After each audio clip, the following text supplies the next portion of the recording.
Que la paix soit sur vous, mes amis coranistes. Je dois vous parler d'un petit sujet. Effectivement, vous dites que vous ne suivez que le Coran. Très beau, n'est-ce pas? Mais j'ai un petit problème avec ce que vous dites. Parce que nous savons qu'il existe plusieurs Corans. Et les sunnites ne s'en cachent pas. Il existe plusieurs variantes. Et qu'est-ce qu'ils disent les sunnites? Ils disent oui, c'est vrai, il existe plusieurs lectures, mais ça ne change pas le sens. Ok. Il faudrait leur demander, qu'est-ce que ça implique, plusieurs lectures? Et en quoi ça ne change pas le sens? On va voir s'ils disent la vérité. Et les coranistes, n'avez-vous jamais entendu les sunnites vous dire comment pouvez-vous rejeter la sunna alors que vous suivez un Coran rédigé à partir de cette même tradition orale? Je ne pense pas que les sunnites savent vraiment de quoi il s'agit quand ils disent ça. Je pense qu'ils ne font que répéter ce que leurs chouyours ont dit. Mais vous, les coranistes, vous répétez la même chose que ce que les sunnites disent, sans même savoir de quoi il s'agit réellement. Oui, c'est vrai. On sait qu'il existe plusieurs lectures différentes, mais ça ne change pas le sens. Nous n'avons qu'un seul Coran. Ok. Mes frères coranistes, vous rejetez la sunna, mais vous suivez un Coran issu de la sunna. Vous rejetez les chouyours, mais vous suivez une lecture canonisée par un cheikh. Je vous invite à faire des constats par vous-même. Prenez un Coran en Warsh, prenez un Coran en Kulbun, prenez un Coran en Douri, prenez un Coran en Hafs. Les Corans que vous lisez sont issus de ces chouyours dont ces lectures portent leur nom. Donc quand vous nous dites que vous suivez le Coran et que vous rejetez la sunna, s'il vous plaît, allez jusqu'au bout de vos pensées et jetez ça aussi. Jetez ce Coran aussi. Oui, mais Allah, il a protégé son livre. Il y a une ayat, il est écrit que Allah, il protège le Coran. Est-ce que vous vous moquez de nous? Est-ce que vous vous moquez de nous, s'il vous plaît? Les sunnites diront, mais nous n'avons pas de problème avec ça. Le hadith, la sunna nous dit que le Coran a été révélé sous 7 uhruf. Sous cette lettre, sous cette lecture. Malheureusement, on a beaucoup plus de lectures à disposition. Et d'ailleurs, les ulama, certains disent qu'il y en a 13, certains disent qu'il y en a 10, certains disent qu'il y en a 7. Mais, ce qui est sûr, c'est que factuellement, nous en avons plus de 13. Les coranistes vont me faire encore très rire, faut rire même. Ils me diront, ah, tu dis que le Coran est issu de la sunna? Tu crois pas au Coran, toi? Tu crois pas que Allah il a protégé le Coran? Mes amis coranistes, s'il vous plaît, arrêtez de faire les hypocrites. Pourquoi vous ne dites rien de ceux qui rejettent 2 versets du Coran? Oui, des coranistes qui rejettent 2 versets du Coran. On connaît les raisons. On connaît les raisons. On les connaît, d'accord? Les raisons, c'est que selon les hadiths, Saïd Abi al-Khudri était le seul témoin de ces 2 ayats, de ces 2 dernières ayats de la sourate At-Tawbah. Et donc les coranistes se servent de la sunna pour dire que les 2 versets du Coran sont faux. Et après ils vont nous dire qu'ils rejettent la sunna. S'il vous plaît, un peu d'honnêteté, non? Ça ne ferait pas de mal, je pense. Pardonnez-moi. Il y a aussi un autre fait, un autre constat, qui nous fait plonger dans une sorte de trou noir, troublant, je dirais. C'est que les coranistes disent, nous ne sommes pas tenus de suivre le livre de Bukhari. Nous ne sommes pas tenus de suivre Sahih al-Bukhari, puisque le Coran ne mentionne pas Sahih al-Bukhari. C'est vrai, le Coran ne mentionne pas Sahih al-Bukhari. A contrario, le Coran mentionne Al-Tawrat, Al-Injil, Al-Zabur, Al-Zubur al-Nabiyyin, qu'on ne connaît pas.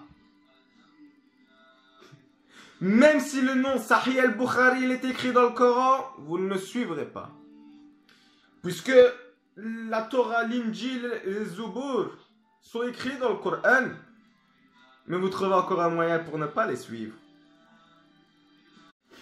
Venons maintenant à l'écriture du Coran.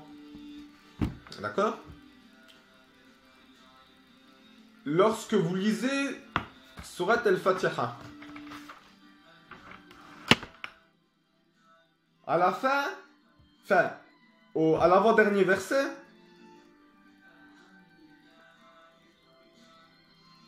au dernier verset même, Sirat al-lazina an'amta alayhim. Sirat al-lazin. Sirat. Sirat. Sur quoi tu te bases pour dire que là c'est écrit Sirat? Sur un Coran Hafs, sur un Coran Warsh peut-être, qui est issu d'une sunna. Pourquoi ce ne serait pas écrit à la place Zirat al-Mustaqim? Zirat. Pourquoi pas Zirat? Pourquoi Sirat? Ok, d'accord.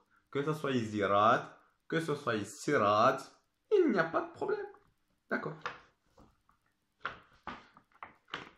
Ça ne change pas le sens, mais ça change le mot, me diront-ils. Il existe encore d'autres versets, mes amis. Mais c'est pas le seul. Surat al-Bayyinah. Surat al-Bayyinah. Rasulun min Allah yatlu suhufan mutahhara. Rasulun min Allah yatlu suhufan mutahhara. Pourquoi mutahhara? Vous rejetez la sunna, mais vous lisez mutahhara. Pourquoi pas muzahira? Pourquoi vous lirez pas muzahira? Des feuilles dévoilées. Après qu'elles aient été mubattila, cachées, dissimulées. Pourquoi mutahhira? Pourquoi pas muzahira? Pourquoi sirat et pas zirat? Surat al-Ahkaf. Non, surat al-Ahraf. Pardonnez-moi. C'est la surat numéro 7. Le verset 57. Qu'est-ce qu'on y lit? Wallazi yursilu riyah al-bushra. Bushra? En Hafs? Et pourquoi pas en Warsh? Pourquoi on lit en Hafs Bushra? Pourquoi on lirait pas le Warsh? Wallazi yursilu riyah al-nushra. Oh, c'est pas la même chose. C'est bizarre. Bushran wa nushura. Pourquoi vous les coranistes, vous rejetez la sunna, mais vous suivez la sunna de Hafs, du Cheikh Hafs, ou du Cheikh Warsh au final? Est-ce que c'est Nushura? Est-ce que c'est Bushran? Et encore, vous allez essayer de nous tromper, n'est-ce pas? En nous disant, mais que ce soit une Nushura ou Bushran, c'est la même chose.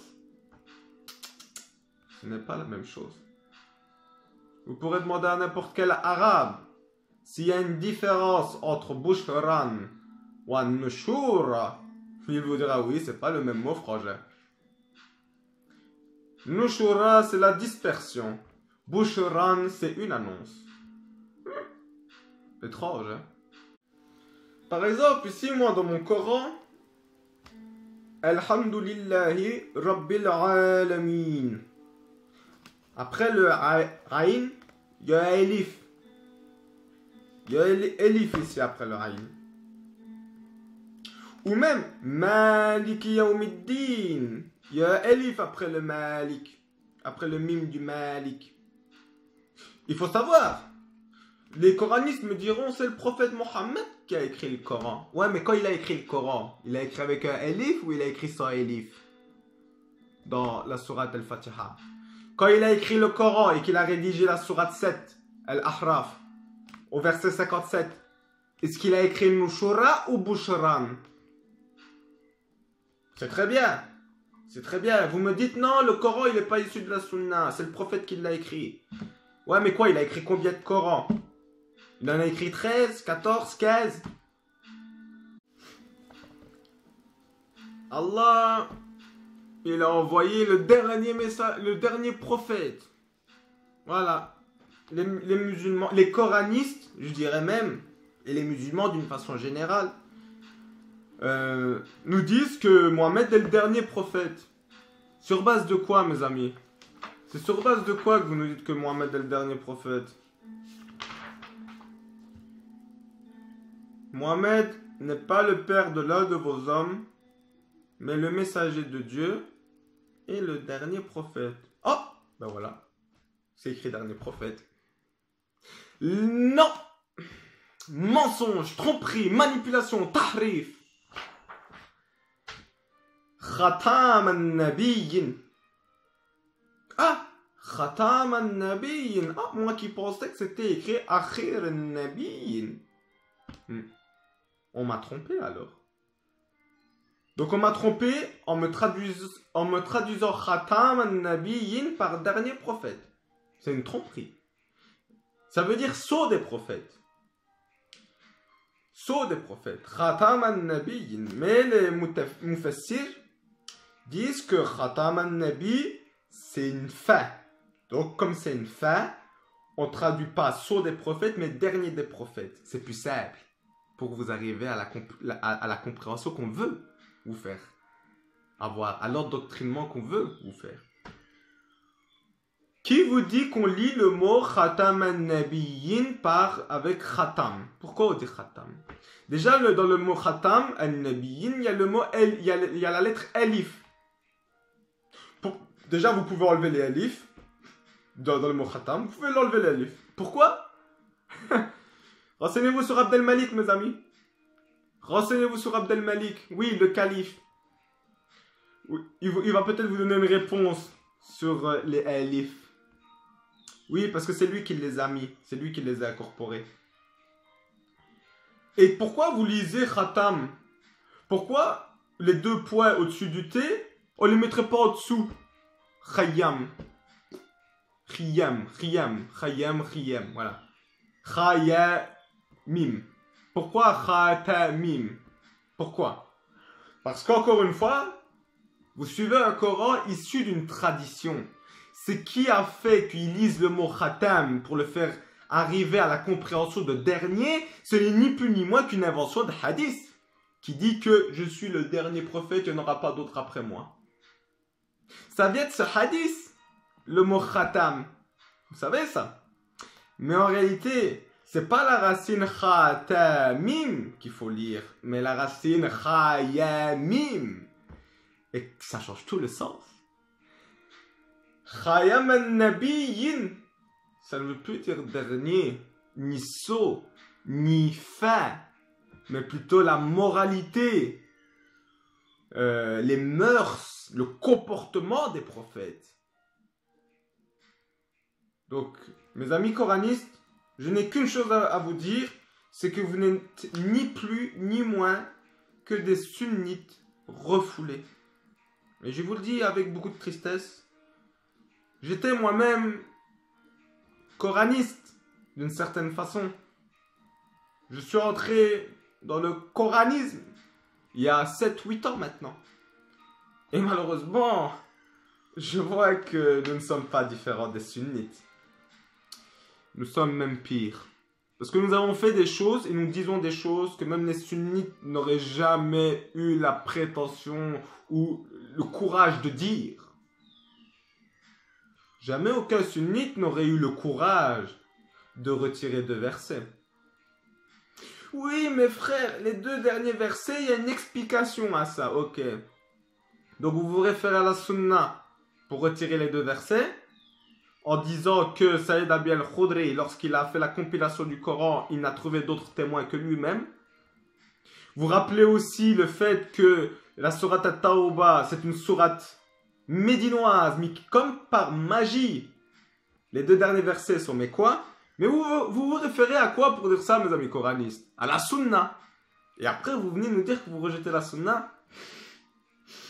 Désolé, mais je n'y crois pas. Je n'y crois pas. Je n'y crois pas. Ah! Vous venez de me trouver une troisième raison. Quelle est-elle? Ah, parce que le prophète est appelé Rahim. Oh, que c'est grave. On fait du shirk. Donc, rien que parce que c'est écrit Rahim, il faut jeter les deux versets. C'est ça. Pourquoi pas en jeter qu'un seul? Rahim, il est écrit dans un seul verset, non? Et je vais encore aller plus loin. Certes, tu es une miséricorde pour l'univers. Vous connaissez ce verset? Innaka rahmatan lil alamin. Supprimez ce verset, mes amis. Supprimez ce verset. Hein. Faut pas déconner. Hein. Ah ouais, il y a aussi un autre verset. Que les croyants sont miséricordieux entre eux. C'est bizarre. Il faut aussi supprimer ce verset. En fait, avec les coranistes, il nous restera plus rien du Coran. Vous allez me dire, ouais, tu es en train de falsifier le Coran. Tu changes Mutahara en Muzahira. Tu changes Khatam al-Nabiyyin par Khayam al-Nabiyyin. T'es un falsificateur, me direz-vous. Mes amis, s'il vous plaît, soyez honnêtes. Soyez honnêtes. Vous êtes d'accord pour dire une chose. Mettons-nous tous d'accord pour dire une chose. Changer un mot, enlever un mot, c'est de la falsification ou pas? D'accord. Ok, ça va. Oui, c'est de la falsification. Oui, c'est de la falsification. Vous venez d'avouer que le Coran a été falsifié. Si vous avez dit oui, vous venez d'avouer que le Coran il a été falsifié. Pourquoi? Mais pour toutes les raisons qu'on vient de voir, mes amis. Comment ça se fait qu'on a 13 Corans différents à disposition? Hein? Et que des mots changent. Par exemple, dans Warsh, il y a même un passage dans la sourate numéro 27, si je ne me trompe pas, où même le huwa, l'article, le pronom huwa, pour désigner Allah par exemple, a été enlevé dans un verset. Dans le verset Warsh. Tandis que dans le Hafs, il est présent le huwa, l'article huwa. Dans un certain verset de la sourate 27, si je me souviens bien. Donc, mes amis, si vous devez accuser quelqu'un de falsification, ne m'accusez pas moi. Mais accusez ceux qui ont écrit votre Coran, les Corans que vous lisez. Vocalisez, diacritisez, voyez, lisez de la façon comme on nous le présente. En effet, les premiers manuscrits coraniques ne contenaient pas de voyelles ni de diacritiques. Ça doit vous mettre la puce à l'oreille en fait. Et ça doit vous convaincre davantage que les coranistes suivent la sunna, en vérité. Sur ce, mes amis, je vous souhaite la paix et je vous souhaite la guidance.